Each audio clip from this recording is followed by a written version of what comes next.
Oke, Assalamualaikum warahmatullahi wabarakatuh. Selamat malam. Saya di sini bersama rekan saya sendiri, Yanda Rizky Prastia, dan rekan saya. Saya sendiri Firlan Prayoga.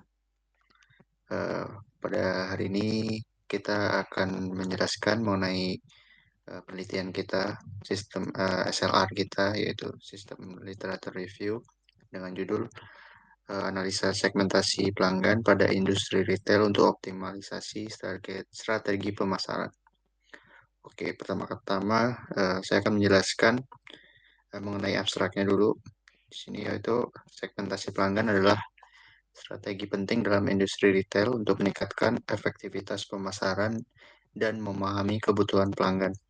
Penelitian ini mengadopsi pendekatan sistematik literatur review menggunakan kerangka kerja atau framework Prisma untuk menganalisis penelitian-penelitian terkait segmentasi pelanggan antara tahun 2019 hingga 2024. Penelitian ini bertujuan untuk mengevaluasi model clustering dan pola asosiasi yang paling sering digunakan serta mengidentifikasi model yang memberikan kinerja terbaik dalam mendukung strategi pemasaran. Hasil dari penelitian ini menunjukkan bahwa Cummins merupakan model clustering yang paling sering digunakan dan unggul dalam menghasilkan pelanggan yang akurat dan efisien. Di sisi lain, FP Growth terbukti sebagai model pola asosiasi terbaik karena efisiensinya dalam menangani dataset besar dan menemukan aturan asosiasi yang relevan. Penelitian ini juga mengidentifikasi beberapa gap, termasuk kurangnya integrasi antara model RFM, Cummins, dan FP Growth, serta kurangnya implementasi praktis hasil segmentasi dan asosiasi terhadap strategi pemasaran seperti upselling dan cross-selling. Sebagai solusi, penelitian ini mengusulkan model terintegrasi yang menggabungkan RFM, Cummins, dan FP Growth untuk memberikan wawasan yang lebih mendalam dan actionable dalam mendukung strategi pemasaran berbasis data pelanggan. Model ini diharapkan dapat meningkatkan retensi pelanggan, efektivitas pemasaran, dan efisiensi operasional di industri retail. Oke, itu untuk abstraknya. Kita beralih ke introduction. Latar belakang dari penelitian ini yaitu dalam beberapa dekade terakhir, perubahan signifikan di industri retail dipengaruhi oleh teknologi dan perilaku konsumen. Perusahaan menghadapi persaingan ketat dan perlu mengembangkan strategi inovatif untuk meningkatkan omset penjualan. Analisa data menjadi dasar penting dalam menyusun strategi pemasaran yang efektif, terutama melalui pendekatan segmentasi pelanggan. Segmentasi pelanggan bertujuan untuk mengelompokkan konsumen dengan karakteristik, kebutuhan, dan minat yang serupa ke dalam satu grup, sehingga perusahaan dapat menerapkan model bisnis yang memenuhi kebutuhan tiap segmen tersebut.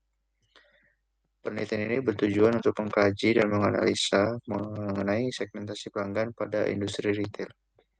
Pendekatan seperti clustering dan pola asosiasi sering digunakan untuk segmentasi pelanggan. Clustering atau kelompokan digunakan untuk mengelompokkan sejumlah data ke dalam cluster berdasarkan kesamaan karakteristik. Sedangkan pola asosiasi untuk mengidentifikasi hubungan antar produk dan pola pembelian, mendukung strategi seperti cross-selling dan upselling. Kemudian untuk research question-nya, yang pertama, apa saja model clustering yang paling sering digunakan dalam melakukan segmentasi customer? Yang kedua, apa saja model pola asosiasi yang digunakan untuk mendukung strategi pemasaran?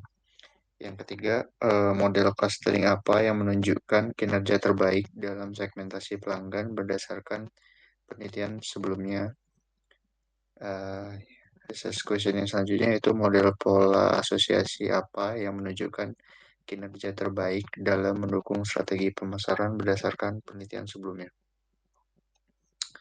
Oke, setelah itu saya akan menjelaskan mengenai tujuan penelitian.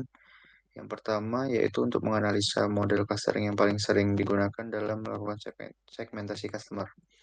Yang kedua untuk menganalisa model pola asosiasi yang digunakan untuk mendukung strategi pemasaran. Tujuan yang ketiga yaitu untuk mengidentifikasi model clustering yang menunjukkan kinerja terbaik untuk segmentasi pelanggan berdasarkan penelitian sebelumnya. Yang keempat yaitu untuk mengidentifikasi model pola asosiasi yang paling efektif dalam mendukung strategi pemasaran berdasarkan penelitian sebelumnya. Oke, research gap dan di sini kita akan menjelaskan mengenai research gap dan tipe research gap-nya yang kita adopsi. Yang pertama, research gap pada penelitian ini yaitu pada penelitian-penelitian sebelumnya, pendekatan clustering dan pola asosiasi sudah banyak diterapkan dengan beberapa model. Namun, ada beberapa gap ditemukan sehingga dapat menjadi acuan perbaikan dan pengembangan di penelitian yang akan datang. Penelitian ini membuat propose model yaitu mengintegrasikan RFM, Cummins, dan FP-Groot untuk memberikan pendekatan yang lebih terstruktur dan inovatif dalam segmentasi pelanggan serta analisis pola pembelian. Model RFM untuk menganalisis perilaku pelanggan, Cummins untuk melakukan segmentasi, dan FP-Groot untuk menemukan pola pembelian dalam tiap cluster. Tipe research gap-nya yaitu methodological gap, karena pada penelitian sebelumnya cenderung menggunakan pendekatan metodologis yang terpisah atau kurang terintegrasi. Misalnya beberapa penelitian yang sudah kita temuin itu hanya menggunakan Cummins atau efek Groot. Dengan menggabungkan RFM sebagai input perilaku pelanggan, Cummins untuk segmentasi, dan efek Groot untuk analisis pola asosiasi, penelitian memberikan pendekatan metodologis baru yang menjawab kekurangan dalam eksplorasi metode kombinasi tersebut. Oke, untuk metode yang digunakan dalam penelitian ini yaitu systematic literature review. Kemudian sebagai pedoman untuk melakukan SLR ini, eh, menggunakan kerangka kerja atau framework yaitu PRISMA, Preferred Reporting Items for Systematic Review and Meta-Analysis. PRISMA mempunyai 4 tahap, yaitu tahap pertama, Identification. Tahap ini adalah tahap identifikasi terhadap beberapa sumber atau artikel yang relevan dengan topik penelitian, yaitu melalui pencarian di database Google Scholar menggunakan tools Publish or Perish. Pada penelitian ini, kata kunci yang digunakan yaitu segmentasi pelanggan, clustering, pola asosiasi, dan rentang waktu yang digunakan yaitu 2019 sampai 2024.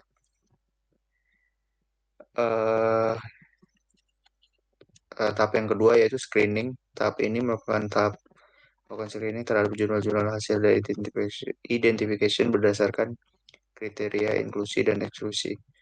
Pada penelitian ini, kita sudah menentukan kriteria inklusinya yaitu rentang waktu artikel yang dipublish eh, tahun 2019 sampai 2024. Jenis penelitiannya hanya artikel jurnal atau proceeding konferensi, kemudian penelitian yang berhubungan dengan penelitian penulis atau penelitian kita. Kemudian kriteria eksklusinya, artikel penelitian yang dipublish tidak dalam rentang waktu 2019 sampai 2024, jenis penelitian selain jurnal atau proceeding konferensi, eh, penelitian yang selanjutnya penelitian yang tidak berhubungan dengan penelitian penulis. Tahap selanjutnya yaitu eh, eligibility. Pada tahap ini, artikel yang lolos tahap screening diperiksa secara mendalam untuk dianalisis. Elemen-elemen seperti abstrak, judul, dan full text menjadi acuan dalam memilah paper yang relevan dengan topik penelitian dan layak untuk dianalisis lebih lanjut. Tahap yang selanjutnya yaitu included. Tahap ini merupakan tahap akhir dari framework Prisma. Paper atau artikel yang memenuhi kriteria kelayakan akan dimasukkan dalam analisis akhir dan sintesis data. Oke, di sini ada result yang mana ada beberapa sesuai dengan metode yang sudah dijelaskan tadi bahwa kita menggunakan framework Prisma diagram yang mana ada beberapa tahap dalam kita melakukan penelitian SLR ini. Yang pertama identifikasi awal. Pada tahap pertama kita melakukan pencarian artikel yang relevan melalui Google Scholar. Kita menemukan sebanyak 100 artikel diidentifikasi sebagai artikel yang mungkin relevan dengan topik yang diteliti. Nah, dari dari 100 artikel ini pada tahap penyaringan atau eksklusi 8 artikel dihapus karena merupakan duplikat. Artikel yang tidak memenuhi kriteria tahun 2019 hingga 2024 disaring, kemudian terdapat 92 artikel yang tersisa setelah proses penyaringan dan memenuhi kriteria tahun publikasi yang relevan. Oke, yang ketiga, pemeriksaan kelayakan. Selanjutnya dilakukan penyaringan terhadap jenis jurnal yang relevan yang mencakup jurnal artikel, konferensi, dan akses terbuka atau open source. Terdapat 50 artikel yang memenuhi kriteria. Kemudian pada tahap selanjutnya, sebanyak 21 artikel terpilih karena memiliki kesesuaian topik yang tinggi dengan penelitian. Kemudian tahap selanjutnya, atau tahap terakhir, yaitu 21 artikel dimasukkan ke dalam tinjauan sistematis untuk dilakukan analisis lebih lanjut dan disertakan dalam ulasan penelitian. Oke, yang selanjutnya ini merupakan kita pisahkan artikel berdasarkan tahunnya, yang mana di sini ditemukan artikel publikasi tahun 2019 sebanyak 3 artikel, tahun 2020 sebanyak 2 artikel, tahun 2021 sebanyak 4 artikel, tahun 2022 sebanyak 3 artikel, dan tahun 2023 sebanyak 1 artikel, dan 2024 sebanyak 8 artikel. Berikut artikel yang kita sudah pilih, yang mana dengan referensi nomor 2, di sini dengan penulis Islamiyah, Denjen, Ginting, dan Taruk. Kemudian tahun jurnal 2019, pola pendekatannya yaitu pola asosiasi dengan model atau metode a priori dan efek Groot. Kemudian kita mengambil referensi juga di jurnal tahun 2021 menggunakan pendekatan di jurnal ini menggunakan pendekatan clustering dan pola asosiasi. Kemudian untuk model atau metode yang digunakan yaitu Cummins dan efek Groot. Kemudian kita memilih atau menggunakan referensi nomor 4 dengan penulis Eriski Anissa, Febrianti Lucia Awalina, dan Woro Istarayu dengan tahun jurnal 2023. Pendekatan jurnal ini menggunakan pendekatan clustering dan menggunakan model atau metode Cummins dan metode Elbow. Kemudian ada beberapa jurnal yang sudah kita masukkan juga di artikel ini. Oke, sebanyak 21 sesuai dengan yang sudah dijelaskan tadi bahwa tinjauan akhir kita menggunakan 21 artikel yang kita analisis lebih lanjut. Nah, dari sini kita sudah bisa menjawab beberapa research question yang sudah kita identifikasi di awal tadi. Yang mana yang pertama di sini RQ1 atau research question 1, yaitu apa saja model clustering yang paling sering digunakan dalam melakukan segmentasi customer. Di sini kita sudah menganalisa literatur 12 artikel yang mana menggunakan clustering murni, dan 12 artikel yang menggunakan clustering murni dan 3 artikel yang menggabungkan clustering dan pola asosiasi. Didapatkan pada review di beberapa artikel, 18 artikel ini, yang mana model Cummins merupakan model yang paling sering digunakan, diikuti oleh model K-Medowitz dan Fuji Siemens.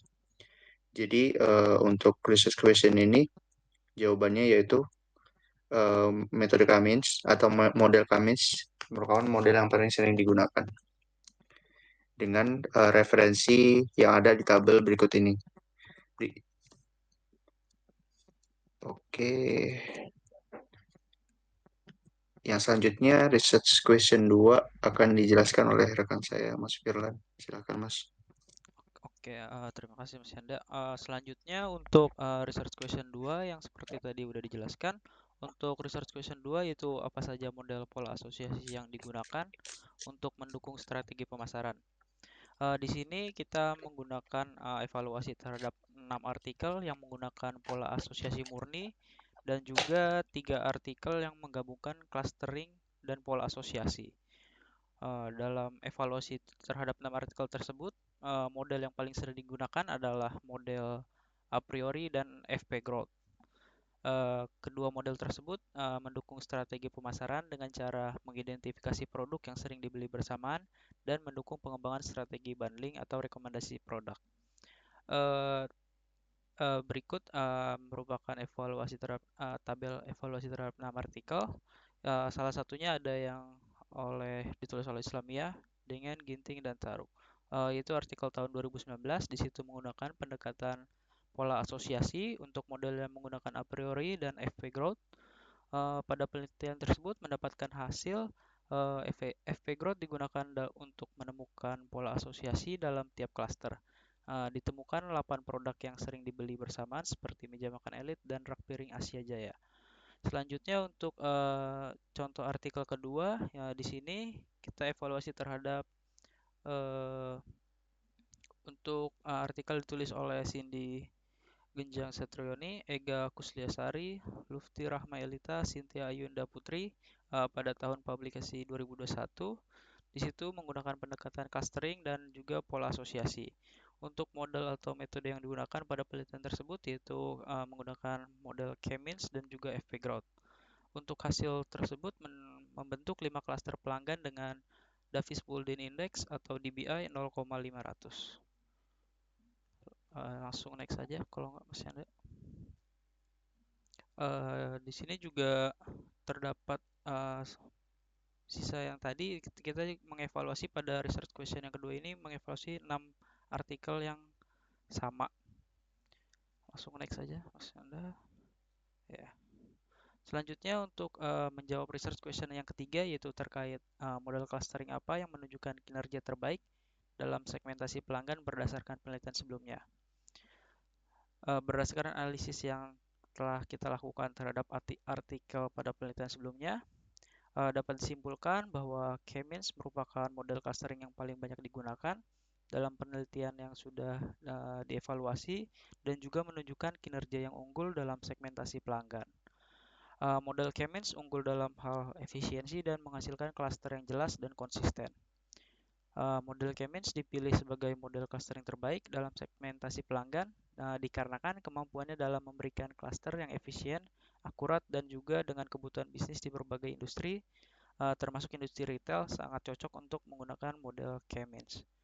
Di sini kita mengambil beberapa contoh penelitian yang menunjukkan K-means merupakan model terbaik. Seperti pada penelitian ke-15 menunjukkan model K-means merupakan model terbaik dibandingkan Fuzzy Siemens. Selanjutnya untuk penelitian yang 18, pada penelitian tersebut menunjukkan bahwa K-means merupakan model yang efektif dalam segmentasi yang jelas dengan dibuktikan menghasilkan siluet skornya sebanyak 0,62. Untuk penelitian selanjutnya yaitu penelitian 27, di sana menunjukkan model K-means terbukti memberikan hasil terbaik dengan nilai DBI, Davis Bouldin Index, terendah sebesar 0,167 pada klasterisasi dengan menggunakan 6 klaster dibandingkan dengan Kamedoids yaitu dia menghasilkan DBI-nya sebanyak 0,192 dan juga Fuzzy Siemens menghasilkan DBI 0,502. Berdasarkan hasil tersebut, K-means dinilai paling efektif untuk segmentasi pelanggan berdasarkan karakteristik, loyalitas, dan frekuensi transaksi.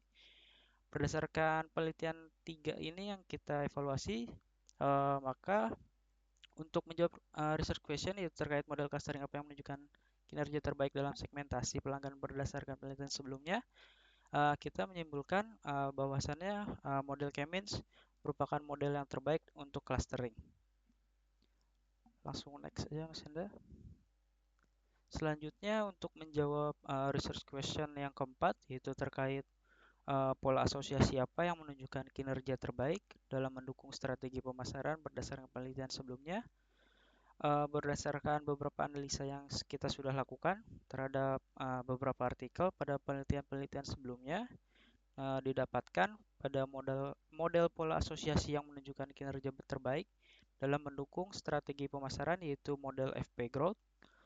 Pada model FP Growth, dia merupakan model yang unggul dalam menemukan aturan asosiasi pada dataset yang besar dengan lebih efisien dibandingkan dengan model a priori. Dengan FP Growth yang dapat menemukan aturan pada dataset besar, dapat juga mempercepat proses dan mengurangi konsumsi memori. Di sini kita sudah mengambil tiga contoh untuk membuktikan bahwasannya model FP Growth lebih unggul, yaitu pada penelitian 2. Di situ menunjukkan bahwa model FP Growth lebih cepat 0,5 detik dibandingkan model a priori yang mendapatkan hasil 0,6 detik. Untuk selanjutnya, pada penelitian 9 menunjukkan bahwa FP Growth lebih unggul dalam kecepatan pemrosesan dan membutuhkan memori yang lebih sedikit dibandingkan model a priori. Selanjutnya untuk penelitian 28, di situ menunjukkan bahwa FP Growth lebih efisien dalam waktu pemrosesan dibanding a priori. FP Growth terbukti lebih efisien dalam menentukan item untuk promosi dibandingkan model a priori. Jadi untuk research question keempat ini jawabannya yaitu uh, itu model FP Growth untuk menunjukkan kinerja yang terbaik dalam mendukung strategi pemasaran berdasarkan penelitian sebelumnya. Selanjutnya, ya dari keempat tersebut didapatkan untuk clustering, kita mengambil kesimpulan yaitu K-means merupakan model clustering yang paling banyak diterapkan dalam segmentasi pelanggan dan juga terbukti menghasilkan cluster yang akurat. K-means terbukti efektif dalam mengelompokkan data pelanggan berdasarkan karakteristik yang relevan yang mendukung pengembangan strategi pemasaran yang lebih tepat sasaran. Untuk association patterns, FP Growth merupakan model yang efisien dalam menangani dataset yang besar dan juga menemukan aturan asosiasi yang relevan. Model FP Growth sangat efisien dalam menemukan aturan asosiasi yang relevan antara produk yang membantu memahami pola pembelian pelanggan dan memungkinkan strategi pemasaran berbasis data yang lebih kuat. Next, selanjutnya untuk discussion, seperti yang tadi Mas Yanda sudah jelaskan, pada research gap dari 100 artikel menggunakan kerangka kerja Prisma dihasilkan 21 artikel yang sesuai dengan judul dan topik pada SLR kali ini. Pada 21 artikel tersebut sudah dilakukan analisis dan direview, sehingga kita juga menemukan adanya gap penelitian pada setiap artikel yang berpotensi untuk diperbaiki atau dikembangkan lebih lanjut. Research gap ini mencakup berbagai aspek yang belum dieksplorasi secara mendalam, yang dapat menjadi peluang untuk penelitian selanjutnya. Berikut merupakan research gap yang kita temukan. Sebagai contoh untuk pada artikel 2 yang ditulis oleh Islamiyah dengan Ginting dan Taruk dengan tahun publikasi 2019, di situ menggunakan model a priori dan juga FP Growth. Di situ terdapat sebuah gap yaitu yang dimana penelitian tersebut tidak menilai penerapan aturan asosiasi dalam strategi pemasaran praktis. Dan juga pada penelitian tersebut belum ada analisis perbandingan performa algoritma di dataset yang besar untuk mengetahui efisiensi algoritma yang berbeda. Selanjutnya pada artikel ketiga yang ditulis oleh Cindy Genjang Setyor ini, Ege Kusliasari, Lufti Rahma Elita dan juga Sinta Ayunda Putri pada tahun publikasi 2021, di situ menggunakan model K-means dan juga FP Growth. Mendapatkan analisa gap yaitu tidak ada evaluasi dampak langsung pada strategi pemasaran atau loyalitas pelanggan. Pada penelitian tersebut, variasi parameter atau threshold dalam model RFM tidak dibahas. Selanjutnya untuk artikel keempat, yaitu ditulis oleh Eriskianisa Febrianti, Lucia Awalina, Woro Istirahayu pada tahun 2023 menggunakan metode K-means dan juga metode Elbow.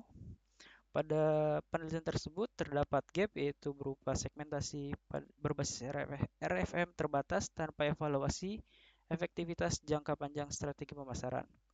Pada penelitian tersebut juga tidak mempertimbangkan data demografis untuk meningkatkan akurasi Selanjutnya untuk artikel ke-9 yaitu yang ditulis oleh Muhammad Raihan dan Sutisna pada publikasi tahun 2024. Di situ menggunakan model atau metode a priori, FP Growth dan CRISPR DM.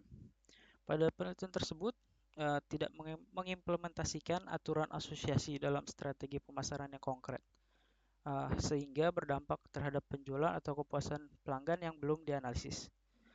Untuk artikel ke-10 yaitu yang ditulis oleh Nabilah dan juga Muhammad Afdal, Rais Novita dan Mustaqim pada tahun 2024 menggunakan model atau metode FP Growth. Terdapat sebuah analisa gap yaitu pada penelitian tersebut tidak mengevaluasi apakah aturan FP Growth berhasil meningkatkan penjualan dan juga terdapat variasi parameter support dan confidence tidak dieksplorasi. Langsung saja next. Nah, di sini juga sama seperti tadi, terdapat sebuah analisa gap yang kita temukan dari ke-21 artikel yang kita pilih sesuai dengan kerangka Prisma tadi. Langsung next saja. Ini juga sama, next juga. Nah, ini untuk berdasarkan gap-gap penelitian yang kita sudah identifikasi pada tabel tadi, uh, penelitian kali ini mengusulkan sebuah model yang terintegrasi yang menggabungkan sebuah RFM yaitu recency, frekuensi monetary dan juga K-means dan juga FP growth. Ketiga model tersebut memadukan pendekatan clustering yaitu menggunakan K-means dan juga ditambah dengan analisis asosiasi menggunakan FP growth serta RFM. Ketiga model tersebut dapat memberikan wawasan yang lebih mendalam mengenai segmentasi pelanggan dan juga pola pembelian. Dalam ketiga model tersebut, RFM di sini untuk memahami perilaku pelanggan secara mendalam sebelum segmentasi dilakukan dengan K-means. Selanjutnya untuk K-means dilakukan untuk melakukan segmentasi pelanggan dan menghasilkan tiga klaster utama yaitu Royal Customer, Middle Customer, dan juga Lost Customer berdasarkan analisa RFM.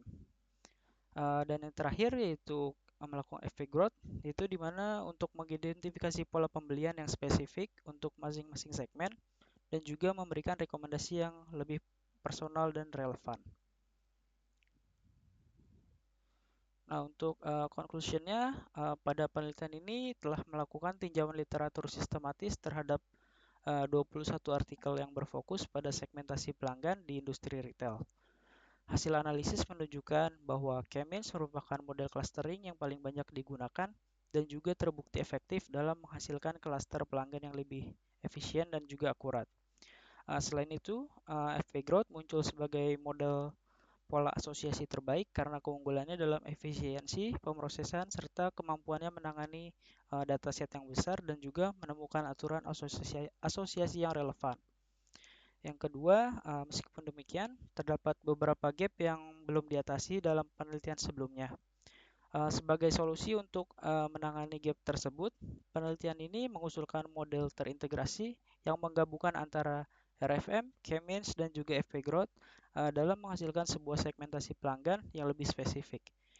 Model ini membagi pelanggan ke dalam tiga klaster utama, seperti yang sudah dijelaskan tadi, yaitu Royal Customer, Middle Customer, dan juga Lost Customer. Dengan analisis pola pembelian spesifik di setiap klaster, model yang diusulkan tidak hanya memberikan kontribusi praktis yang signifikan, tetapi juga menjawab gap yang ada dalam penelitian sebelumnya, sehingga akan menjadi solusi yang relevan untuk tantangan dalam analisis pelanggan di industri retail. Ya di sini terdapat sebuah reference yaitu yang kita gunakan dalam penelitian kali ini. Terdapat 30 referensi yang sudah dicantumkan. Semuanya juga berdasarkan salah satunya dalam proses kerangka kerja Prisma sehingga didapatkan 30 reference ini. Langsung next. Di sini untuk pembagian tugas di mana untuk abstrak dibagi kepada Mas Yanda, pendahuluan juga Mas Yanda dan juga metodologi. Terus untuk hasil merupakan hasil berdua yaitu pembagian tugasnya saya sendiri dan juga Mas Yanda. Selanjutnya untuk gap penelitian juga kita membagi dua, eh, saya sendiri Flan Prayoga dan juga Mas Yanda. Dan untuk referensinya juga ya, mungkin Oke, udah ya sekian. oke. Mungkin itu saja penjelasan dari kita mengenai penelitian kita untuk membuat satu systematic literature review yang berhubungan dengan analisa segmentasi pelanggan pada industri retail untuk optimalisasi strategi pemasaran. Oke, sekian dari kami mungkin ya, Mas Ya, Firlan. Kurang lebihnya mohon maaf. Apabila ada kesalahan kata, kami mohon maaf. Uh, Assalamualaikum warahmatullahi wabarakatuh.